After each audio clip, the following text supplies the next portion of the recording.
Amin. Kami akan mulai ibadah kami ya Tuhan pada pagi hari ini ya Tuhan. Kami naikkan ucapan syukur ya Tuhan buat kebaikan-Mu, buat kasih setia-Mu ya Tuhan. Kami percaya Tuhan, hadirat-Mu terus memenuhi setiap kami ya Tuhan. Walaupun kami mendengar ya Tuhan, walaupun kami di rumah ya Tuhan, Engkau selalu menyertai kami ya Tuhan. Terima kasih ya Tuhan buat penyertaan-Mu yang selalu sempurna dalam kehidupan kami ya Tuhan. Saat ini kami bisa beribadah ya Tuhan, semua karena anugerah-Mu ya Tuhan, semua karena kebaikan-Mu ya Tuhan. Terima kasih ya Tuhan. Kami mengucap syukur ya Tuhan. Ada waktunya yang terbaik Tuhan sediakan bagi kami ya Tuhan. Terima kasih ya Tuhan. Kami datang ya Tuhan, kami bawa hidup kami. Kami mengucap syukur. Kami sembah Engkau Tuhan. Kami sembah waktu yang terbaik Kau sediakan bagi setiap kami. Terima kasih Yesus. Kami bersyukur. Mari kita sembah Dia. Mari kita sembah Dia.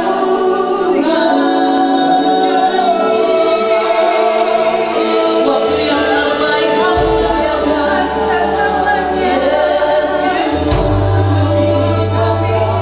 Bapa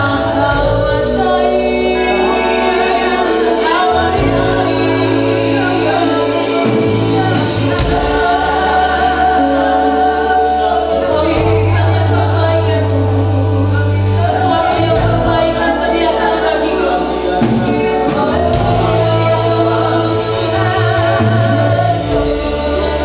Mari kita angkat pujian ini dengan sebagai ucapan syukur kita. Kau yang izinkan segala sesuatu akan terjadi dalam hidup kami ya Tuhan. Engkau izinkan sesuatu terjadi. Ku percaya semua untuk kebaikanku. Bila nanti telah tiba waktumu, ku percaya kuasa-Mu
Engkau Raja yang bertahta di atas segalanya.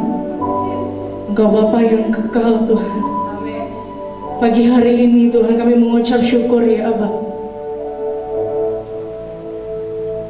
Terima kasih buat semua yang Tuhan taruhkan dalam hidup kami. Terima kasih untuk semua yang perkenanan Tuhan atas hidup kami. Kami bersyukur kami punya Allah yang dahsyat. Kami bersyukur sampai hari ini kami masih sukacita Tuhan. Kami masih sehat Tuhan. Kami masih boleh beribadah Tuhan walaupun kami di rumah ya Abba. Terima kasih Tuhan Yesus. Pagi hari ini Tuhan kami sepakat Tuhan. Kami mau berdoa bagi bangsa kami Indonesia Tuhan. Mari berdoa bagi bangsa Indonesia. Mari lepaskan berkat untuk bangsa Indonesia. Mari ucapkan shalom atas Indonesia. Shalom Indonesia, shalom Indonesia. Shalom Indonesia. Yang murni yang berasal dari sorga mengalir atas Indonesia. Terima kasih Tuhan. Kami percaya Tuhan, Indonesia dimenangkan dalam nama Yesus Tuhan. Semua yang baik, yang manis, yang suci, yang sedap didengar, yang disebut kebajikan Tuhan terjadi atas bangsa kami Indonesia Tuhan. Indonesia dipulihkan dalam nama Yesus Tuhan. Indonesia diberkati dalam nama Yesus Tuhan. Kami percaya Tuhan apa yang sedang terjadi di bangsa kami saat ini Tuhan. Kami percaya semua mendatangkan kebaikan. Kami percaya Tuhan semua masyarakat Indonesia Tuhan akan dimenangkan Tuhan. Mereka akan mengaku dengan mulut dan lidah mereka bahwa Yesus adalah satu-satunya Tuhan, Juru Selamat yang hidup Tuhan. Kami doa Tuhan untuk setiap saudara-saudara kami Tuhan yang terjangkit virus Corona Tuhan. Kami percaya dalam nama Yesus mereka sembuh, sehat, sempurna dalam nama Yesus Tuhan. Dalam nama Yesus Tuhan. Tuhan yang angkat virus itu dari dalam tubuh saudara-saudara kami Tuhan. Mereka boleh sukacita Tuhan, mereka boleh sembuh, sehat Tuhan. Semua berfungsi dengan baik Tuhan. Terima kasih Tuhan. Tuhan yang menyucikan, Tuhan yang menguduskan. Tuhan memberkati setiap para tim medis Tuhan. Tuhan memberkati setiap para dokter Tuhan. Perawat-perawat Tuhan. Kami percaya kesehatan, kekuatan, sukacita yang berasal daripada Bapa Surgawi mengalir Tuhan. Terima kasih Tuhan. Kami berdoa untuk setiap aparat-aparat yang ada Tuhan. Berdoa untuk setiap kepolisian Tuhan. Terima kasih Tuhan. Kami percaya semua dalam perlindungan-Mu ya Allah. Semua Tuhan buat baik adanya. Terima kasih Tuhan. Kami doa memberkati Bapak Jokowi Tuhan dan Pak Ma'ruf Amin Tuhan beserta kabinet-kabinetnya yang ada Tuhan. Kami doa memberkati Pak Jokowi Tuhan. Kami percaya berkat bangsa-bangsa akan terus mengalir atas Pak Jokowi. Tercurah Tuhan, mengalir Tuhan. Diberkati semua yang berhubungan darah dengan Pak Jokowi dan Pak Ma'ruf Amin Tuhan. Tuhan tambahkan hikmat dan didikan Tuhan. Terima kasih Bapak Surgawi. Kami percaya Tuhan Pak Jokowi dan Pak Ma'ruf Amin memiliki hati seperti hati-Mu Tuhan. Terima kasih Bapak Surgawi. Kami doa untuk Tanjung Balai Karimun, tempat di mana kami berada Tuhan. Terima kasih untuk Tanjung Balai Karimun Tuhan. Terima kasih untuk Pak Anur Rafiq Tuhan. Terima kasih untuk semua yang boleh Tuhan tetapkan di Tanjung Balai Karimun. Kami percaya Tuhan, Tanjung Balai Karimun Tuhan terus sukacita Tuhan di dalam Engkau Tuhan. Kami percaya Tuhan akan terdengar nyanyi-nyanyian dan puji-pujian di jalan-jalan Tuhan. Terima kasih Bapak Surgawi. Tempat-tempat yang sunyi akan ramai dengan puji-pujian dan tari-tarian Tuhan. Terima kasih Tuhan Yesus. Kami berdoa untuk Bapak-Bapak rohani kami Tuhan. Untuk Pak Niko Nyotora Harjo, untuk Pak Johan Handoyo Tuhan, untuk Pak Irwan Wijaya dan untuk Pak Sucipto Tuhan di tempat ini. Terima kasih untuk Bapak-Bapak rohani kami Tuhan, yang boleh Tuhan taruhkan untuk setiap kami Tuhan. Kami bersyukur kami memiliki Bapak rohani yang luar biasa Tuhan. Kami percaya Tuhan, berkat yang berasal daripada Bapak Surgawi terus mengalir untuk Bapak-Bapak rohani kami. Kesehatan, kekuatan, sukacita terus mengalir atas Bapak rohani kami Tuhan. Terima kasih Bapak Surgawi. Kami mengucap syukur ya Abah. Kami berdoa untuk setiap jemaat Tuhan yang berada di rumah Tuhan. Yang sakit Tuhan sembuhkan dalam nama Yesus. Yang sedang putus pengharapan Tuhan beri pengharapan yang baru. Tuhan taruhkan sukacita yang baru yang berasal daripada Engkau Tuhan. Terima kasih Tuhan. Kami percaya setiap keluarga akan unity Tuhan. Kami percaya setiap bapak-bapak Tuhan akan kembali berfungsi dengan baik Tuhan. Kami percaya setiap ibu-ibu akan berfungsi sebagai penopang doa yang terbaik untuk keluarganya. Kami percaya setiap anak-anak akan terus takut akan Tuhan. Kami percaya setiap anak-anak akan berbalik hatinya kepada Bapa Tuhan. Terima kasih Tuhan. Kami percaya Tuhan.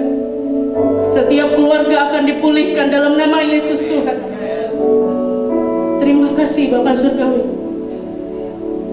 Ini doa dan syukur kami ya Allah. Yang atasnya nama-Mu dimuliakan dan diagungkan Tuhan. Hanya dalam nama Yesus Tuhan. Amin.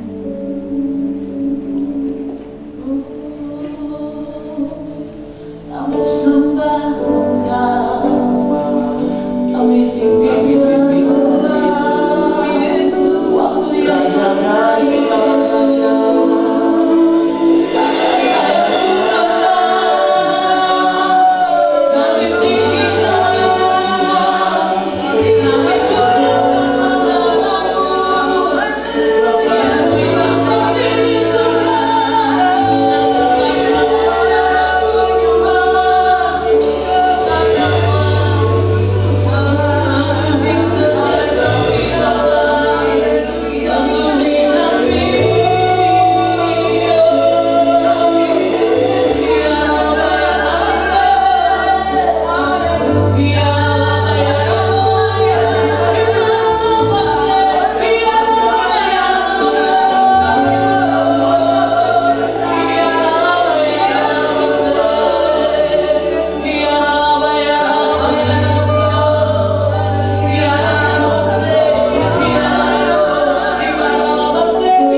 Firman-Mu ya Tuhan, ini perintah bagi terang kaki kami ya Tuhan. Firman-Mu iya dan amin ya Tuhan. Firman-Mu yang menjadi sumber kekuatan kami ya Tuhan saat kami mendengarkan ya Tuhan. Terima kasih ya Tuhan. Engkau perisai kami ya Tuhan. Saat badai menerpa dalam hidup kami ya Tuhan, Firman-Mu tinggal dalam kami ya Tuhan. Tambah pujian ini.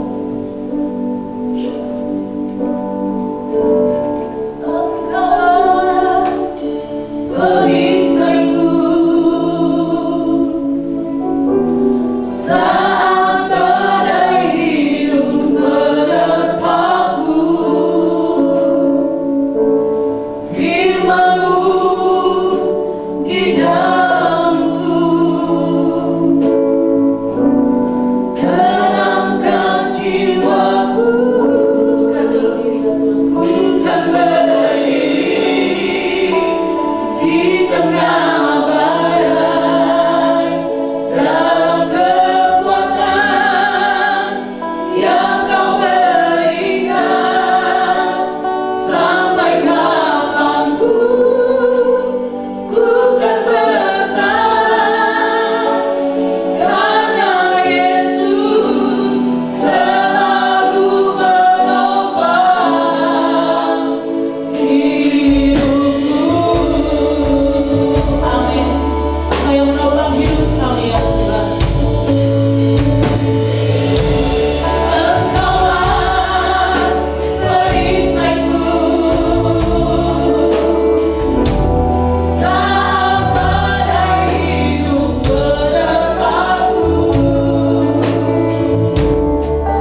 Shalom jemaat Tuhan yang dikasihi oleh Tuhan Yesus Kristus. Puji Tuhan, hari ini kita bisa ibadah online lagi. Saya berdoa kiranya Bapak Ibu selalu dalam keadaan sehat, dilindungi oleh Tuhan Yesus. Jangan banyak keluar rumah kalau tidak penting sekali. Nah, hari ini kita akan belajar bersama-sama. Tema khotbah saya pada hari ini adalah tetap kuat dalam badai hidup. Di dalam masa COVID ini, perekonomian sempat macet dan kemudian banyak sekali masalah-masalah baru yang muncul, ya. Dan kita lihat kriminalitas juga meninggi dan banyak orang yang kehilangan pekerjaan, ada yang diliburkan, dirumahkan gitu, dan kemudian mereka kehilangan penghasilan dan ini membuat kehidupan mereka menjadi makin berat. Bapak Ibu dikasihi Tuhan Yesus Kristus. Badai hidup kita ini kadang-kadang bisa membuat kita menjadi hidup dalam ketakutan, hidup dalam stres, frustasi. Kita bingung apa yang harus dilakukan. Pertolongan Tuhan gak datang-datang juga. Gak tahu apa harus dilakukan lagi. Besok bagaimana? Nah, ini membuat beberapa orang menjadi begitu tertekan hidupnya. Hidupnya begitu menderita. Hidupnya begitu berat, Bapak Ibu. Dan banyak orang yang mulai ragu kepada Tuhan. Iman mereka mulai goyah. Kalau Tuhan ada, di manakah Tuhan pada saat ini? Kenapa Tuhan tidak tolong saya? Apa yang harus saya lakukan? Saya sudah berseru kepada Tuhan, tetapi kenapa Tuhan tidak tolong? Dan ini membuat mereka mulai ragu, mereka mulai iman mereka mulai goyah. Hari ini kita akan belajar bersama-sama bagaimana kita itu bisa bertahan di dalam goncangan hidup kita. Supaya kita tetap kuat dan kita akan mengalami terobosan dalam masalah ini. Nah, kita akan belajar bersama-sama supaya kita bisa tetap menang. Saya mau ajak kita untuk melihat di dalam kebenaran firman Tuhan di dalam Markus 4 ayat ke-35. Saya bacakan. Pada hari itu, waktu hari sudah petang, Yesus berkata kepada mereka, "Marilah kita bertolak ke seberang." Mereka meninggalkan orang banyak itu lalu bertolak dan membawa Yesus beserta dengan mereka dalam perahu di mana Yesus telah duduk dan perahu-perahu lain juga menyertai dia. Lalu mengamuklah taufan yang sangat dahsyat dan ombak menyembur masuk ke dalam perahu sehingga perahu itu mulai penuh dengan air. Pada waktu itu Yesus sedang tidur di buritan di sebuah tilam. Maka murid-muridnya membangunkan dia dan berkata kepadanya, "Guru, engkau tidak peduli kalau kita binasa?" Ia pun bangun menghardik angin itu dan berkata kepada danau itu, "Diam, tenanglah." Lalu angin itu reda dan danau itu menjadi teduh sekali. Lalu ia berkata kepada mereka, "Mengapa kamu begitu takut? Mengapa kamu tidak percaya?" Mereka menjadi sangat takut dan berkata seorang kepada yang lain, "Siapa gerangan orang ini sehingga angin dan danau pun taat kepadanya?"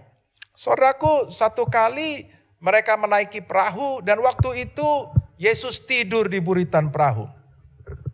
Dan tiba-tiba datanglah angin taupan, gelombang menimbus perahu tersebut. Dan mereka ketakutan, murid-murid begitu ketakutan dan membangunkan Yesus. Saya agak bingung juga melihat keadaan seperti itu. Saya sering naik perahu. Dulu saya pelayanan di kampung laut. Saya sering naik perahu. Saya pernah naik perahu yang kecil. Saya pernah naik perahu yang besar. Saya pernah naik ferry. Saya pernah naik macam-macam perahu. Naik yang jet punya, saya pernah naik. Saya tidak bisa membayangkan bagaimana mungkin di dalam keadaan taupan, mengamuk, Yesus itu bisa tidur dengan enak, saudaraku.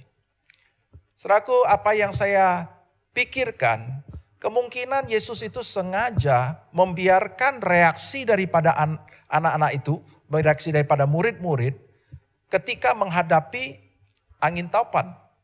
Dan apa yang terjadi pada saat tersebut? Murid-murid begitu ketakutan. Mereka takut mati. Mereka bangunkan Yesus. "Yesus, kita ini udah mau mati loh. Kok yuk tenang aja gitu." Emang Yesus tidak khawatir, tidak peduli. Saudaraku, Yesus kemudian bangun dan kemudian menghardik angin topan itu, menghardik badai tersebut, dan seketika danau itu menjadi teduh sekali. Seketika semua angin ribut itu menjadi hilang, saudaraku. Teduh sekali, saudaraku. Dan kemudian Yesus berkata kepada murid-muridnya, "Mengapa kamu begitu takut? Mengapa kamu tidak percaya?" Saudaraku, tentu saja ini adalah pertanyaan yang cukup aneh. Karena apa? Siapa sih yang tidak takut ketika engkau dalam perahu dan kemudian ada badai, ada gelombang yang begitu ganas? Tentu saja perahu itu bisa terguling, tentu saja mereka bisa mati. Bagaimana mungkin bisa dikatakan tidak takut? Tentu saja itu bisa membuat kita takut. Tetapi kenapa Yesus mempertanyakan hal tersebut? Yesus tanya, "Mengapa kamu tidak percaya?" Nah, poinnya ada di sini. Masalahnya adalah kepercayaan. Yesus berharap murid-muridnya itu bisa percaya kepada dia. Bahwa Yesus ada di dalam perahu tersebut. Bahwa tidak akan ada terjadi apapun karena Yesus ada di dalam perahu tersebut. Barangkali juga Yesus mau menunjukkan kepada murid-muridnya betapa dahsyatnya, betapa berkuasanya dia terhadap alam, saudaraku. Nah, hari itu murid-murid belajar, saudaraku, bagaimana Yesus itu bisa menghardik badai dan menjadi diam seketika. Diam, tenanglah. Dan kemudian itu menjadi diam dan tenang, saudaraku. Saudaraku, kenapa Yesus katakan, "Mengapa kamu tidak percaya?" Ada keraguan-raguan, ada ketakutan. Mereka takut mati. Walaupun Yesus ada di dalam perahu, mereka tetap takut mati. Kalau mereka takut mati, mereka tidak yakin, tidak percaya bahwa Yesus sanggup mengatasi masalah tersebut, saudaraku. Dan itu membuat Yesus menegur mereka. Hari ini supaya kita bisa kuat, kita bisa mengatasi badai kita bisa hidup kuat. Maka yang pertama yang harus kita lakukan adalah kenalilah Tuhan Allahmu dan percayalah kepada Dia. Saudaraku, tidak setiap orang yang berkata dia percaya kepada Tuhan, yang berkata dia beriman kepada Tuhan, yang adalah orang Kristen, tetapi dia mengenal Tuhan Allahnya dengan baik. Tidak semua orang begitu. Saya melayani begitu banyak orang, tetapi mereka tidak begitu tahu, tidak begitu yakin atas apa yang mau Tuhan lakukan, atas apa yang Tuhan rancangkan, atas karakter Tuhan, pribadi Tuhan.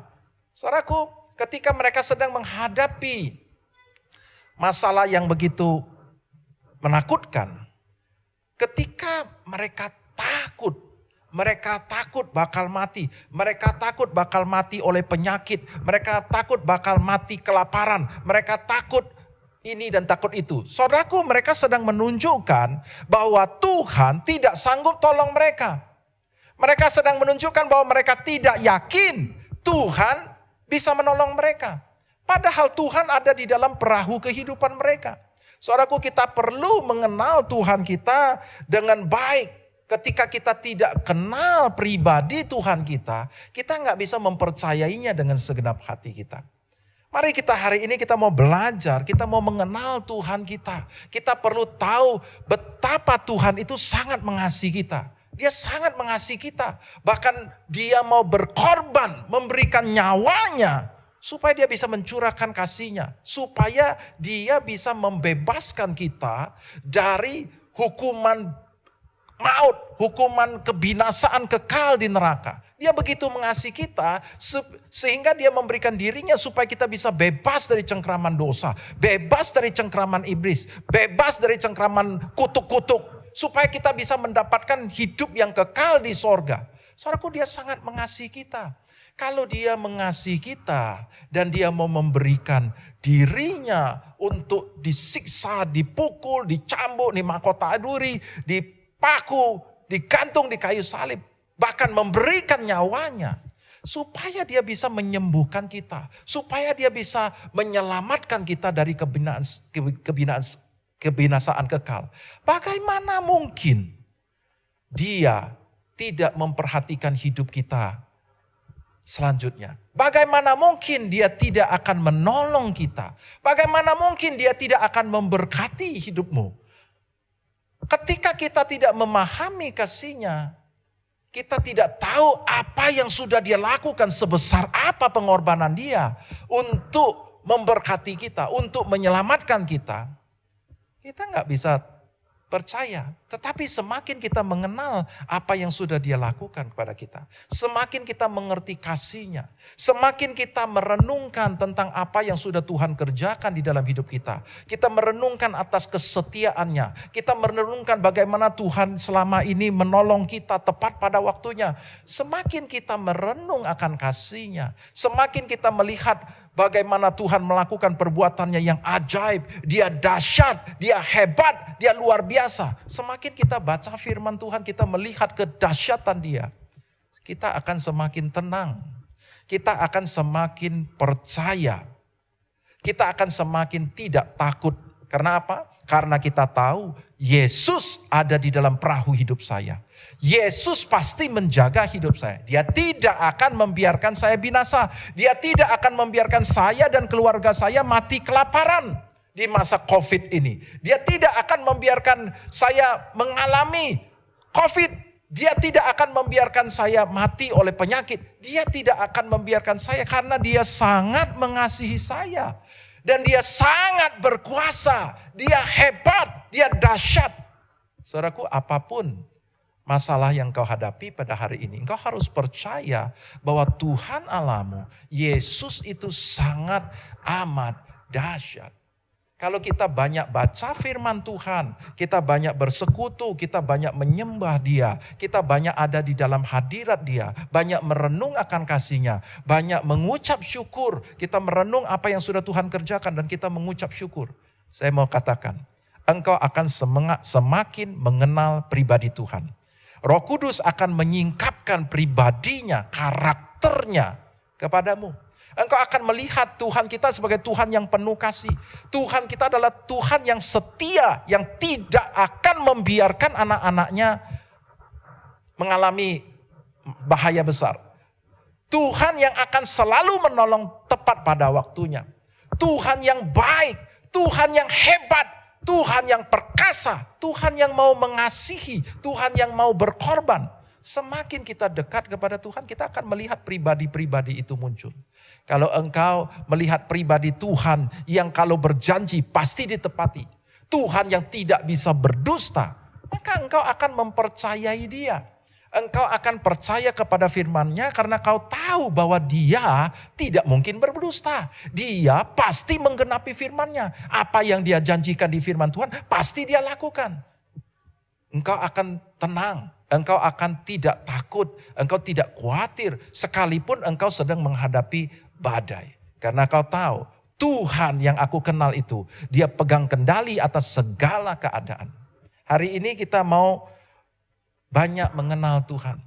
Saudaraku, di dalam Alkitab banyak sekali tokoh-tokoh yang menunjukkan bagaimana dia begitu percaya kepada Tuhan.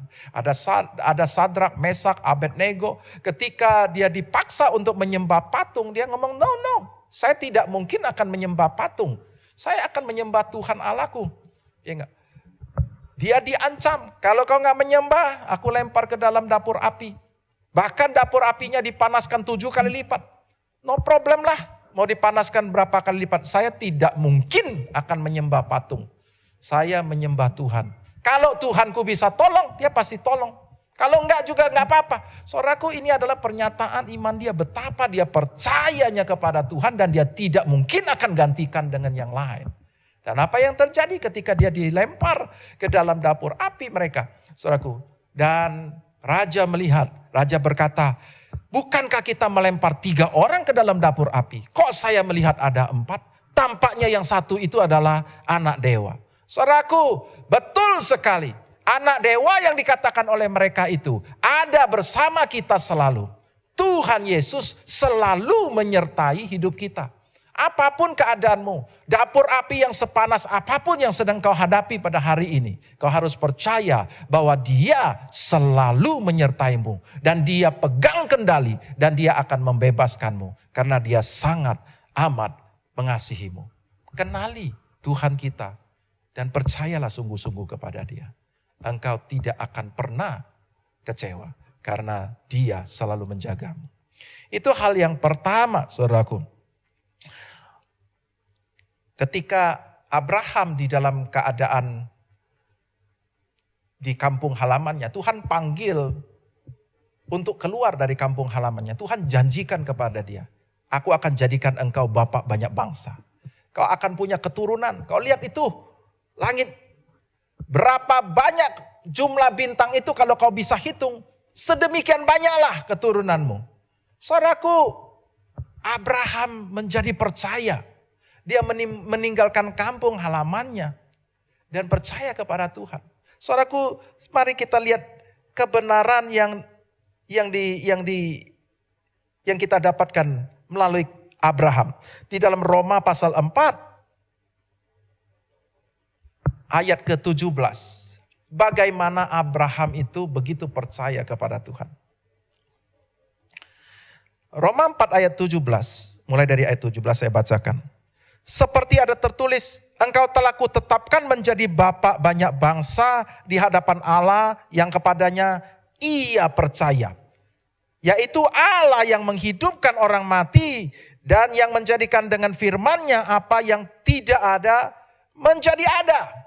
Abraham percaya kepada Allah bahwa Allah sanggup menghidupkan orang mati dan Allah sanggup membuat apa saja dari yang tidak ada menjadi ada dengan hanya berfirman. Dia begitu percaya Allah yang demikian.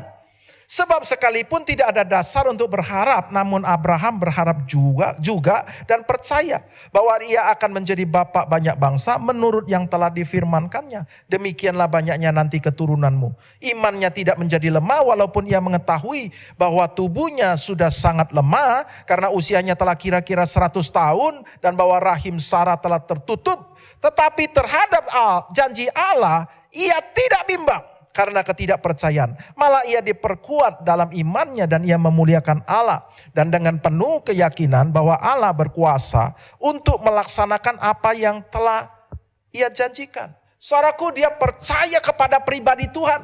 Tuhan yang pencipta segala sesuatu itu. Tuhan yang bisa menciptakan dari tidak ada menjadi ada hanya dengan firman-Nya. Dia percaya. Walaupun tidak ada dasar untuk berharap.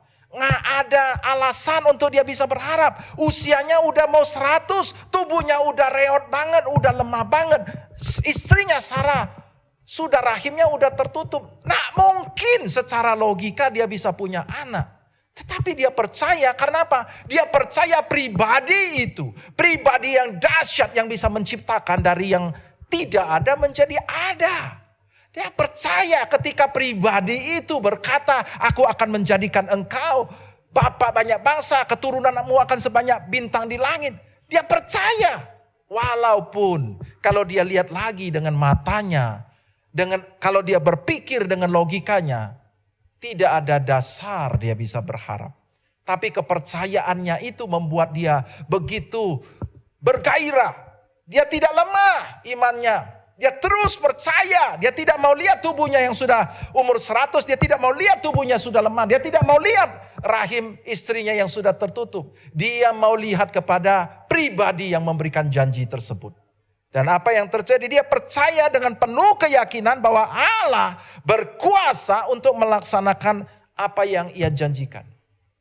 Bapak Ibu yang dikasihi oleh Tuhan Yesus Kristus, percayalah kepada Tuhan kita, Yesus Kristus, yang telah memberikan nyawanya, hidupnya, dan memberikan hidup yang baru, menjanjikan hidup yang baru kepada kita. Percayalah kepada dia. Percayalah apa yang dia janjikan, itu pasti dia akan genapi. Ketika kau bisa percaya kepada pribadi tersebut, engkau tidak akan pernah takut menghadapi badai yang sedahsyat apapun. Hal yang kedua. Yang pertama adalah kenali pribadi Tuhan kita. Kenali Tuhan kita dan percayalah sungguh-sungguh. Yang kedua, kenali diri kita sebagai ciptaan yang baru. Saudaraku, ketika kita percaya kepada Tuhan Yesus Kristus, Alkitab mengajarkan kepada kita bahwa kita sekarang adalah ciptaan yang baru. Saya mau ajak kita untuk membuka firman Tuhan di dalam 2 Korintus pasal 5 ayat ke-17.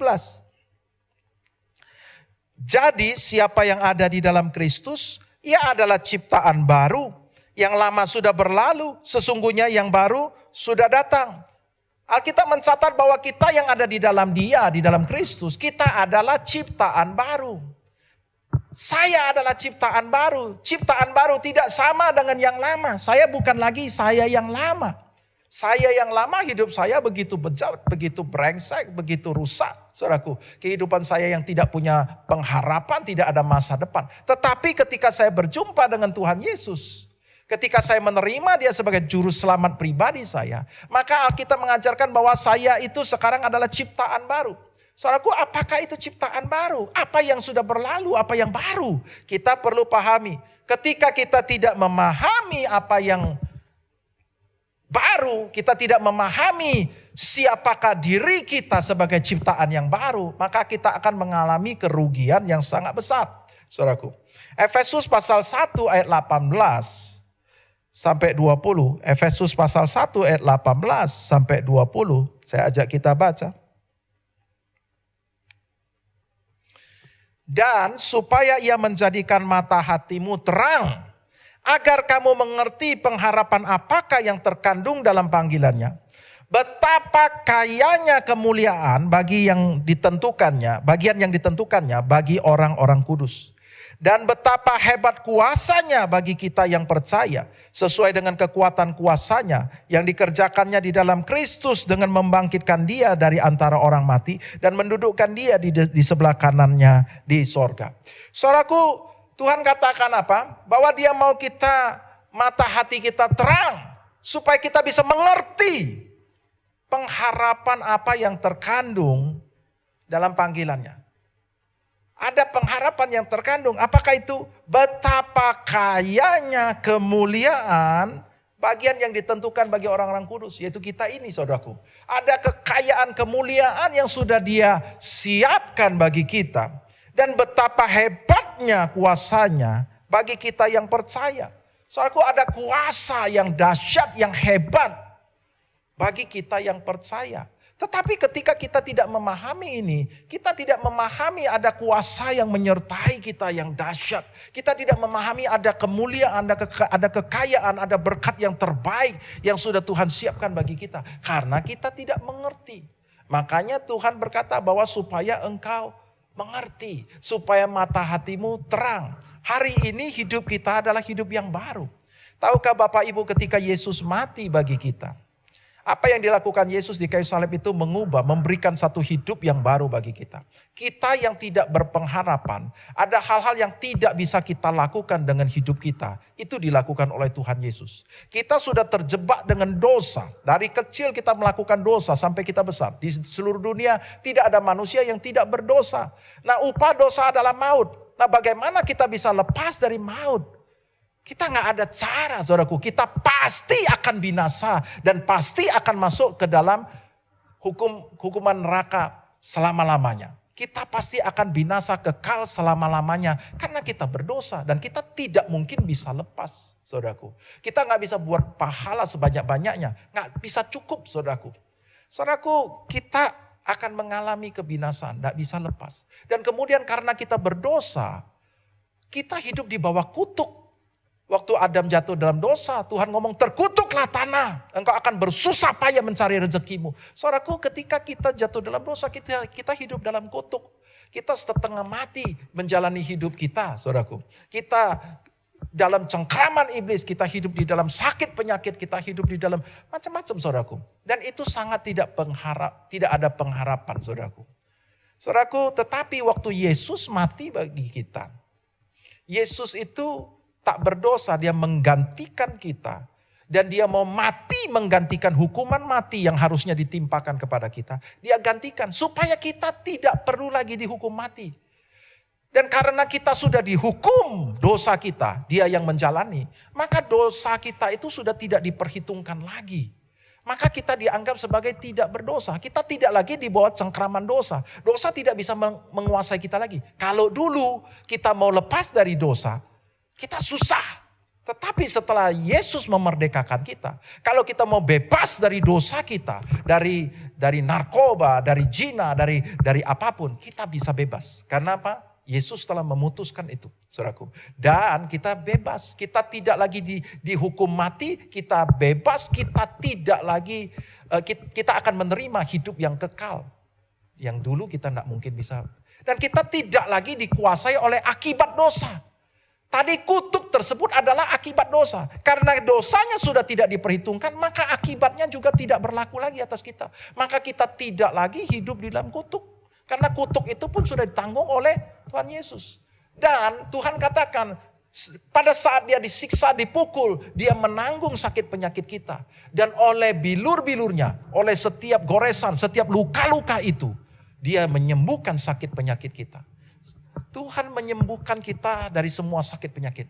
Tuhan membebaskan kita dari kutuk. Tuhan melepaskan kita dari hukuman maut, kebinasaan kekal. Tuhan berikan kepada kita sorga. Tuhan memberikan kepada kita kekayaan. Tuhan katakan apa? Dia yang kaya rela jadi miskin supaya kita yang miskin menjadi kaya. Tuhan katakan, aku datang untuk memberikan kepadamu hidup dan hidup dalam segala kelimpahan. Saudaraku, Tuhan memberkati kita. Tadi terkutuklah dengan susah payah kau akan mencari rezeki. Sekarang Tuhan berkati. Tuhan akan memberikan kepada kita kelimpahan. Saudaraku, inilah yang Tuhan sediakan bagi kita. Tetapi ketika kita tidak mengerti, maka kita akan ditipu oleh iblis. Iblis adalah pencuri, pembunuh, peminasa. Iblis adalah penipu. Dan dia akan menipu kita. Ketika engkau tidak tahu statusmu sebagai anak Allah sekarang. Bahwa kau sekarang tidak lagi dikuasai oleh iblis. Kau sekarang tidak lagi dikuasai oleh sakit penyakit. Kau sekarang tidak lagi dikuasai oleh kutuk. Kau sekarang orang merdeka. Kau sekarang tidak lagi dikuasai oleh dosa. Dan engkau sekarang merdeka, engkau adalah anak Allah. Engkau adalah warga kerajaan sorga. Tidak ada kuasa gelap apapun yang bisa mencengkram engkau. Yang bisa membunuh engkau, yang bisa menguasai engkau. Tidak lagi. Kita ini anak Allah. Status kita ini sekarang adalah warga kerajaan Allah. Warga kerajaan Allah yang tidak bisa dikuasai oleh roh-roh jahat tersebut. Kecuali kita memberi akses kepada iblis menguasai kita. Karena kita tidak tahu. Kita dibodohin, kita ditipu lagi dan kita memberi kuasa kepada iblis menguasai kita. Saudaraku, seperti kalau misalkan saya punya hutang. Dan kemudian ayah saya membayarkan semua hutang saya yang begitu banyak. Dia sudah bayarkan dan kemudian dia kasih surat bukti pembayarannya kepada saya. Saya sudah bereskan hutangmu. Bapakku yang kaya itu membereskan semua hutang saya. Saya tidak lagi dijerat oleh hutang. Saya tidak lagi dikuasai oleh hutang. Tiba-tiba perusahaan nakal. Dia mengirimkan debt collector yang ganas. Debt collector yang menakutkan. Menggertak. Menakuti saya. Mengancam saya. Dengan tagihan hutang. Saudaraku, kalau saya tidak tahu bahwa saya sudah dilunaskan hutang saya oleh bapak saya, maka saya akan ketakutan oleh debt collector. Saya akan diintimidasi. Saya akan ditakut-takuti. Saya akan ketakutan, saya akan dikuasai oleh dia. Dan saya mungkin akan membayar sesuatu yang tidak perlu saya lakukan. Tetapi ketika saya mengerti status saya sekarang adalah orang merdeka. Saya tidak lagi berhutang. Saya ini sudah merdeka. Maka ketika ada debt collector datang, ketika dia mulai mengintimidasi saya, dia menakuti saya tunjukkan bukti pembayaran. Hanya kau keluar dari hidupku. Kau tidak boleh mengganggu aku. Aku sudah merdeka, aku sudah bayar hutang ini. Bapakku sudah membereskannya. Saudaraku, saya tidak akan bisa diintimidasi. Karena apa? Saya tahu saya sudah lunas hutangku. Saya sudah merdeka. Saya tidak lagi terikat. Dan dia tidak bisa mengancam saya. Dia tidak bisa melakukan hal yang buruk kepada saya. Saudaraku, banyak sekali anak Tuhan diintimidasi oleh iblis. Iblis memberikan cobaan. Iblis setiap hari berusaha memberikan cobaan, memberikan sakit penyakit, memberikan semua cobaan ke dalam hidup kita. Dan kita setiap hari dikendalikan oleh iblis. Kita sibuk membereskan cobaan A, cobaan B, cobaan C, cobaan D. Terus menerus sepanjang hidup kita. Kita pusing setiap hari cuman untuk mengatasi cobaan, cuman untuk berusaha untuk membereskan cobaan demi cobaan. Saudaraku, berapa banyak kita tahu bahwa status kita ini sekarang adalah orang merdeka. Sudah dimerdekakan oleh Yesus. Yesus sudah membereskan semua. Kita harus melawan iblis. Tuhan katakan apa? Firman Tuhan katakan apa? Tunduklah kepada Allah dan lawanlah iblis. Dan dia memberikan kepada kita perlengkapan rohani. Dia mau supaya kita melawan iblis. Melawan tipu muslihat iblis. Mari saya ajak kita melihat di dalam Efesus pasal ke-6 ayat ke-10. Akhirnya hendaklah kamu kuat di dalam Tuhan. Di dalam kekuatan kuasanya. Tuhan mau kita kuat di dalam kekuatan kuasanya. Dia mau kita kuat. Kenakanlah seluruh perlengkapan senjata Allah supaya kamu dapat bertahan melawan tipu muslihat iblis. Ingat baik-baik, apapun yang terjadi di dalam hidupmu, itu adalah tipu muslihat iblis. Iblis seolah-olah mau berkuasa, seolah-olah engkau belum merdeka. Seolah-olah dia masih bisa menguasai engkau, dia masih bisa memperbudak engkau, dia bisa menghancurkan engkau. Itu tipu, itu tidak sebenarnya. Ayat 12, karena perjuangan kita bukanlah melawan darah dan daging, tetapi melawan pemerintah-pemerintah, melawan penguasa-penguasa, melawan penghulu-penghulu dunia yang gelap ini, melawan roh-roh jahat di udara. Sebab itu ambillah seluruh perlengkapan senjata Allah, supaya kamu dapat mengadakan hari yang jahat itu, dan tetap berdiri sesudah kamu menyelesaikan segala sesuatu. Iblis akan mencobai, kita akan mengalami cobaan, saudaraku, tetapi Tuhan katakan supaya kamu bisa tetap berdiri. Kamu lawan itu penguasa-penguasa, roh-roh jahat itu, kau lawan dia, itu adalah tipu muslihat. Dan Tuhan katakan, jadi berdirilah tegap, berikat pinggangkan kebenaran, dapatkan kebenaran firman Tuhan, dan berbaju jirakan keadilan. Keadilan ini dalam bahasa Inggrisnya adalah righteousness, sebagai orang benar. Engkau berbaju jirakan sebagai orang benar. Engkau sudah dibenarkan oleh Tuhan. Engkau tidak lagi hidup dalam dosa. Dosa tidak lagi diperhitungkan kepadamu. Pakai baju cirah sebagai orang benar. Kakimu berkasutkan kerelaan memberitakan Injil damai sejahtera. Kita memberitakan kabar keselamatan yang daripada Tuhan itu. Kematian Tuhan Yesus buat kita. Dan segala keadaan, pergunakanlah perisai iman. Pakai imanmu. Sebab dengan perisai itu kamu dapat memadamkan semua panah api dari si jahat. Terimalah ketopong keselamatan. Kenakan ketopong keselamatan. Ingat bahwa engkau sudah diselamatkan oleh Tuhan Yesus di kayu salib. Dan pedang roh yaitu firman Allah. Pergunakan pedang roh kita. Firman Allah. Kita harus tunjukkan surat bukti pembayaran kita kepada penagih hutang yang nakal itu. Hei, dengar baik-baik. Oleh bilur-bilur Yesus aku sudah sembuh. Dan kita tunjukkan kepada dia. Saudaraku, kita perlu memahami status kita. Kita harus mengerti bahwa iblis mengintimidasi, menipu. Seolah-olah kita masih bisa dikuasai. Tapi mari kita tolak dia, kita lawan dia. Ada seorang wanita. Wanita ini dia didiagnosa terkena kanker payudara, saudaraku. Dia mendapatkan kanker payudara yang ganas, saudaraku. Dan dia begitu shock. Dan kemudian wanita ini dia pulang. Dia berdoa kepada Tuhan dan Tuhan ingatkan kepada dia.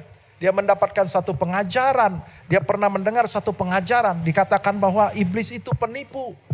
Dia ingat akan satu firman Tuhan yang mengatakan demikian di dalam 1 Yohanes 4 ayat 17. Dalam hal inilah kasih Allah sempurna di dalam kita, yaitu kalau kita mempunyai keberanian percaya pada hari penghakiman. Karena sama seperti dia, kita juga ada di dalam dunia ini. Dia percaya kepada firman ini, dia katakan sama seperti Yesus. Demikian juga saya hidup di dunia ini. Sebagaimana Yesus hidup, demikianlah saya hidup di dunia ini. Saudaraku, dia berseru, dia berdoa, dia berkata kepada Tuhan, Tuhan, hidupku sama seperti engkau. Sebab aku sekarang adalah ciptaan baru yang diciptakan di dalam engkau. Maka dia berkata, sama seperti engkau, engkau tidak ada kanker Tuhan. Di dalam tubuhmu tidak ada kanker. Demikian juga tubuh saya tidak seharusnya ada kanker. Dan dia menolak kanker itu dalam nama Tuhan Yesus. Dan apa yang terjadi? Besok paginya ketika dia bangun, kanker itu tiba-tiba sudah hilang, saudaraku. Saudaraku, kita akan berkata, wow, yes, mujizat. Tapi saya mau kasih tahu, ini bukan mujizat buat si perempuan itu. Tetapi ini adalah hukumnya Tuhan. Ini adalah statusnya kita sebagai anak Allah, tidak lagi dikuasai. Tetapi iblis mau menipu kita, dia memberikan penyakit supaya kita ini percaya bahwa dia bisa kuasai kita. Tetapi bukankah firman Tuhan katakan oleh bilur-bilurnya kita sudah disembuhkan. Saudaraku, ketika kita percaya status kita sekarang ini adalah bukan lagi ciptaan yang lama. Kita ini adalah ciptaan yang baru yang sudah dimerdekakan oleh Tuhan. Kita harus pertahankan status kita. Dan itu akan terjadi. Ketika kita percaya bahwa status hidup kita sekarang adalah ciptaan yang baru. Sama seperti Yesus. Sebagaimana Yesus hidup, demikianlah saya hidup. Kalau Yesus hidup tidak ada sakit penyakit, demikianlah hidup saya tidak ada sakit penyakit. Saudaraku, ketika kau mempercayai, maka itu yang terjadi padamu. Saudaraku, ketika dia menceritakan kesaksian ini, dan seseorang yang ada di Amerika, saudaraku. Satu kali dia kena sakit pada lututnya, saudaraku. Dan dokter menyuruh dia untuk ini harus terapi. Terapi minimal harus 17 kali, saudaraku. Dan saudaraku, dia sudah menjalani beberapa terapi, tidak mengalami perbaikan sedikit pun. Dia begitu sakit, saudaraku. Sampai dia menjumpai kesaksian daripada wanita yang kanker ini yang disembuhkan. Maka dia juga mempercayai. Dia percaya bahwa bukankah saya juga adalah ciptaan baru. Dan kemudian dia mulai mengklaim, dia mulai meyakini, dia mempercayai bahwa aku juga ciptaan yang baru. Kalau aku adalah ciptaan baru diciptakan dalam Kristus Yesus, maka sama seperti Yesus tidak ada sakit lutut ini. Saya berkata bahwa saya juga tidak seharusnya sakit lutut. Dan dia berdoa kepada Tuhan, besoknya sakitnya hilang, saudaraku. Dan sejak saat itu dia tidak lagi sakit. Saudaraku, hari ini kita mau belajar percaya atas status kita yang baru. Kita tidak lagi dikuasai oleh iblis. Kita adalah ciptaan baru. Mari kita pelajari apa yang Tuhan berikan kepada kita dalam ciptaan yang baru ini. Yang ketiga, yang pertama kenali Tuhan Allahmu. Yang kedua, kenali diri kita sendiri. Dan yang ketiga, kita hidup berdasarkan kebenaran. Saudaraku, ketika kita menerima Yesus sebagai ciptaan baru sekarang ini, kita tidak lagi hidup dengan nilai-nilai lama kita. Tuhan memberikan kepada kita hidup yang sangat baik, tapi hidup yang dia berikan melalui kebenaran firman Tuhan. Ulangan pasal 8 ayat ketiga, saya bacakan. Jadi ia merendahkan hatimu, membiarkan engkau lapar dan memberi engkau makan mana yang tidak kau kenal dan yang juga tidak dikenal oleh nenek moyangmu, untuk membuat engkau mengerti bahwa manusia hidup bukan dari roti saja, tetapi manusia hidup dari segala yang diucapkan Tuhan. Saudaraku, Tuhan mau kita mengerti bahwa manusia itu hidup bukan dengan makan, tetapi manusia itu hidup dengan apa yang diucapkan oleh Tuhan. Saudaraku, manusia hidup dari berdasarkan firman Tuhan. Dan Tuhan mau mengerti. Sebagai ciptaan yang baru, Tuhan sudah menyediakan berkatnya. Semuanya dia sediakan kepada kita. Tadi yang sudah saya jelaskan itu. Dia taruh di dalam kerajaannya. Dan dia mau engkau mengerti. Tetapi ketika engkau tidak mengerti, engkau akan menjadi sama seperti bangsa-bangsa yang belum kenal Tuhan. Maka di dalam Matius pasal 6 ayat ke-31 Tuhan berkata demikian. Sebab itu janganlah kamu khawatir dan berkata apakah yang akan kami makan, apakah yang akan kami minum, apakah yang akan kami pakai. Semua itu dicari bangsa-bangsa yang tidak mengenal Allah. Akan tetapi Bapamu yang di sorga tahu bahwa kamu memerlukan semua itu. Tuhan mau mengajak kita untuk berpindah dimensi. Kau jangan lagi seperti bangsa yang tak kenal Tuhan. Dulu memang kau gak kenal Tuhan. Sekarang kau setelah jadi anakku, Bapa tahu kebutuhan kamu. Tapi yang perlu kamu fokus hari ini adalah carilah dahulu kerajaan Allah dan kebenarannya.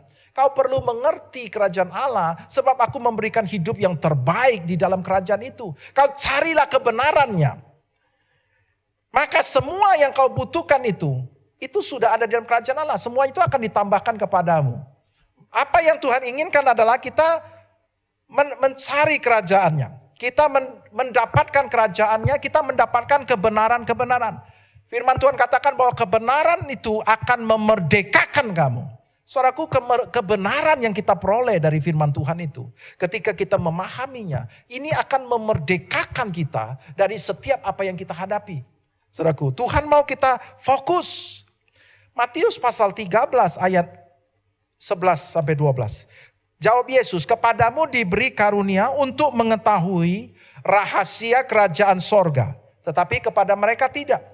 Karena siapa yang mempunyainya, kepadanya akan diberi, sehingga ia berkelimpahan. Tetapi siapa yang tidak mempunyai, apapun juga yang ada padanya akan diambil daripadanya. Yesus berkata apa? Cari dahulu kerajaan Allah dan kebenarannya. Kepadamu diberitahu rahasia kerajaan sorga. Ketika engkau bisa mendapatkan rahasia ini, ketika kau dapatkan kebenaran tentang kerajaan Allah ini, kerajaan sorga ini, maka segala-galanya itu akan ditambahkan kepadamu. Apa yang kau punya itu akan ditambah.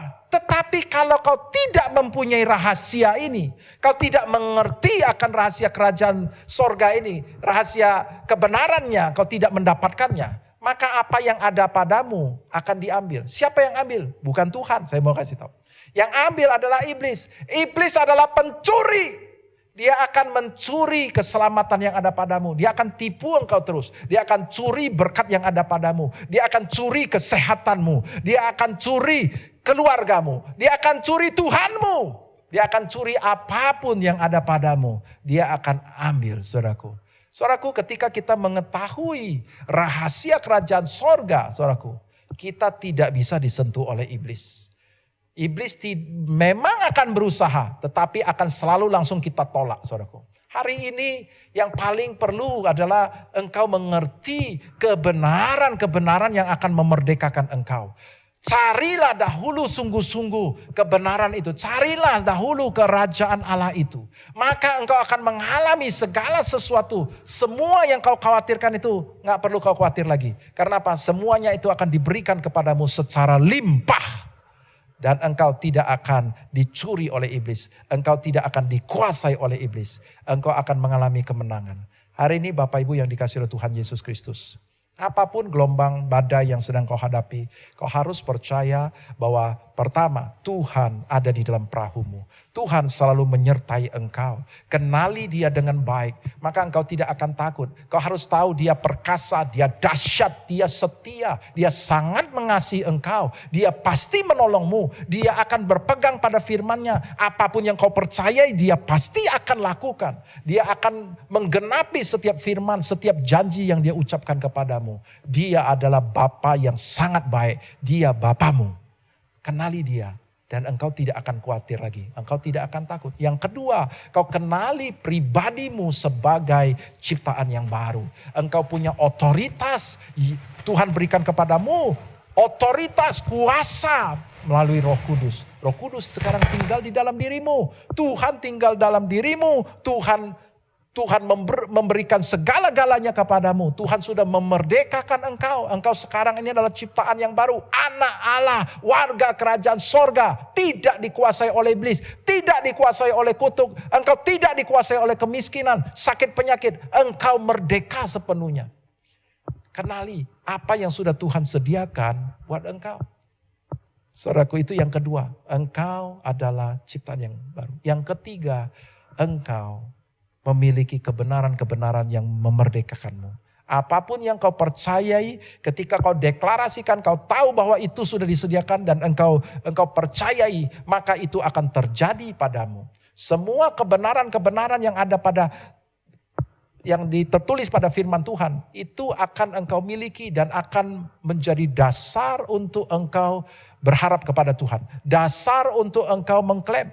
Apapun yang kau percaya itu adalah iman. Iman adalah dasar dari segala sesuatu yang kamu harapkan. Apa yang kau percaya itu bukan hanya sekedar berharap, tetapi firman Tuhan yang kau dapatkan. Kebenaran itu menjadi modal untuk engkau berharap kepada Tuhan. Seperti Abraham mendapatkan janji Tuhan, dan itu adalah modal untuk dia berharap kepada Tuhan. Untuk mendapatkan apa yang belum kelihatan, dan itu menjadi kenyataan. Apapun yang kau dapatkan dari kebenaran firman Tuhan yang dijanjikan kepadamu, itu pasti akan terjadi padamu ketika engkau mengetahuinya dan mempercayainya.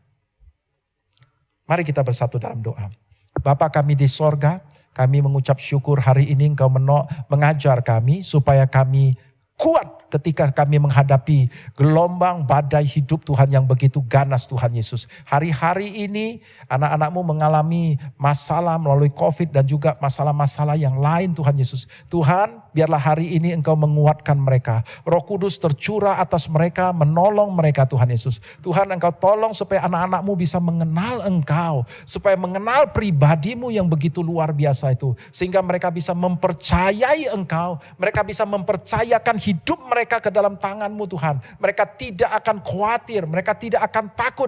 Tetapi mereka bisa percaya bahwa engkau pasti akan berpihak kepada mereka. Engkau pasti akan menolong mereka. Engkau akan melepaskan mereka dari semua kesesakan. Tuhan, engkau tolong mereka Tuhan Yesus. Untuk mereka boleh mengerti akan pribadi yang baru pada diri mereka, bahwa mereka adalah ciptaan yang baru, yang sangat hebat, sangat luar biasa, yang sudah Tuhan berikan kepada mereka Tuhan. Tuhan tolong mereka untuk mereka memahami status mereka sebagai anak Allah. Terima kasih Tuhan, dan Tuhan engkau singkapkan, engkau nyatakan kebenaran-kebenaran firman Tuhan. Singkapkan kepada mereka rahasia kerajaan sorga ketika mereka membaca firman-Mu, mereka mencari kebenaran-Mu Tuhan.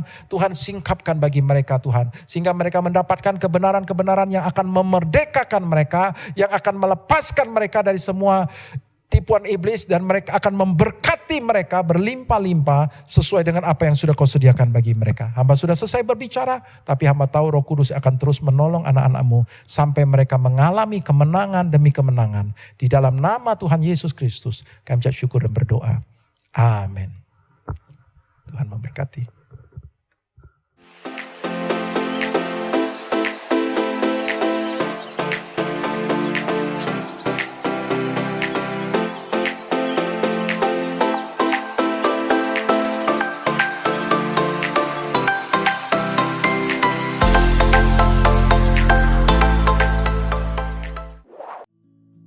Shalom saudara-saudari yang dikasihi Tuhan Yesus. Pada saat ini COVID-19 sedang melanda dunia. Mari kita terus menjaga kebersihan kita, rajin mencuci tangan, dan bila Anda ada keperluan untuk keluar rumah, mohon pakai masker. Saat ini gereja sedang melaksanakan doa puasa. Doa puasa ini dilakukan setiap hari di rumah masing-masing. Dan kami juga mengajak saudara-saudari sekalian pada hari Selasa sampai hari Sabtu jam 10 pagi berdoa puasa bersama di GBI TBK. Pada hari Kamis ini adalah hari kenaikan Tuhan Yesus. Kita akan melaksanakan ibadah kenaikan Tuhan Yesus melalui YouTube channel GBI Mandarin Wakang yang akan dimulai jam 9 pagi. Dan pada hari Jumat ini ada doa terobosan jam 7.30 malam. Doa terobosan ini akan dilaksanakan melalui aplikasi Webex Meeting. Untuk informasi lengkap mengenai Webex Meeting, silakan follow up di WhatsApp grup gereja yang ada. Dan jangan lupa untuk mengikuti ibadah online service pada hari Minggu jam 9 pagi melalui YouTube channel GBI Mandarin Wakang. Untuk sementara ini persembahan diberikan melalui transfer bank. Setelah Anda transfer, mohon kirimkan bukti transfer Anda kepada Ibu Lina. Demikian warta sepekan minggu ini. Tuhan Yesus memberkati. Dunia pun merasakan kasih yang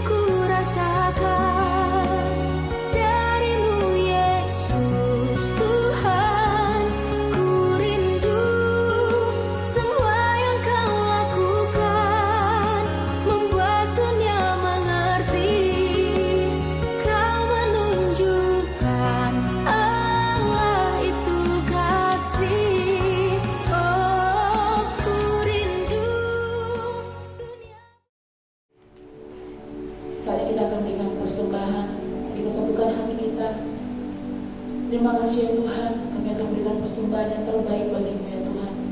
Biarlah persembahan ini ya Tuhan menjadi baru di hadapan-Mu ya Tuhan, untuk menebarkan kerajaan-Mu di muka bumi ini ya Bapa. Terima kasih ya Tuhan, berkati tangan-tangan yang Kau memberikan ya Tuhan, berkati mereka berkali lipat ya Tuhan, bahkan tingkap-tingkap lagi ya Tuhan, berkat melimpah atas mereka ya Tuhan. Terima kasih ya Tuhan, kami mengucap syukur. Haleluya, amin.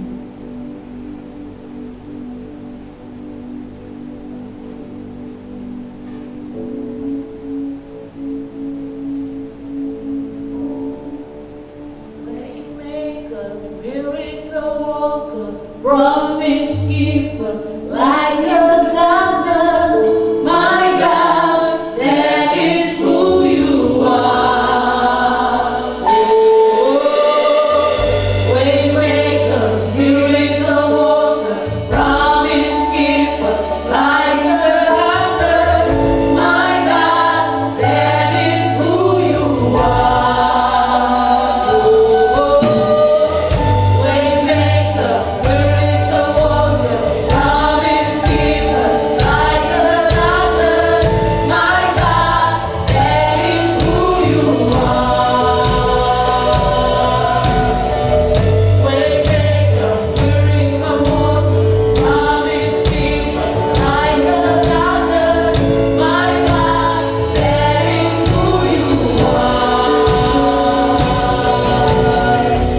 Waymaker, miracle worker, promise keeper, like a darkness, my God, that is who you are.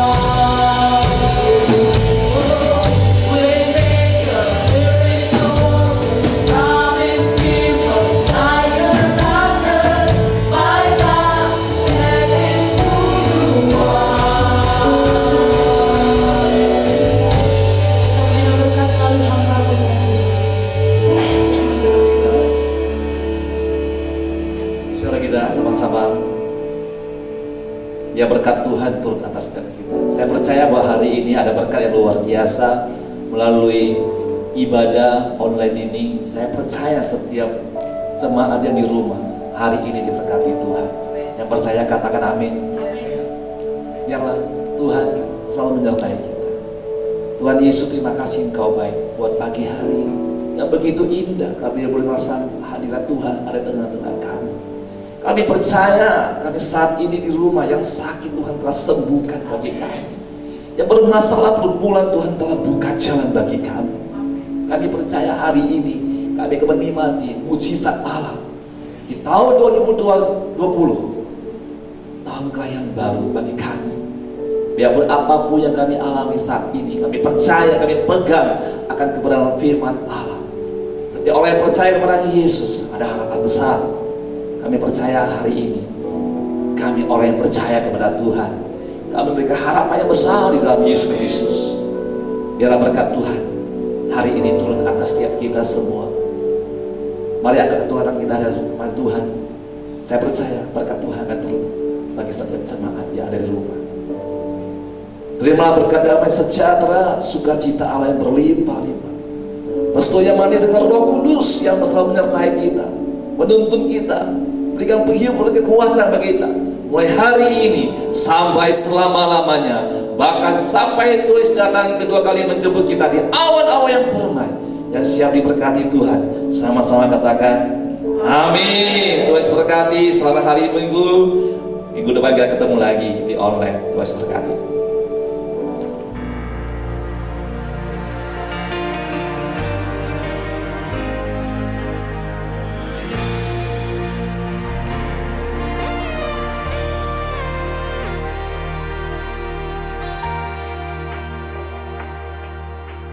Tangan Tuhan tak kurang panjang untuk selalu menolong hidup.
bangkit berdiri.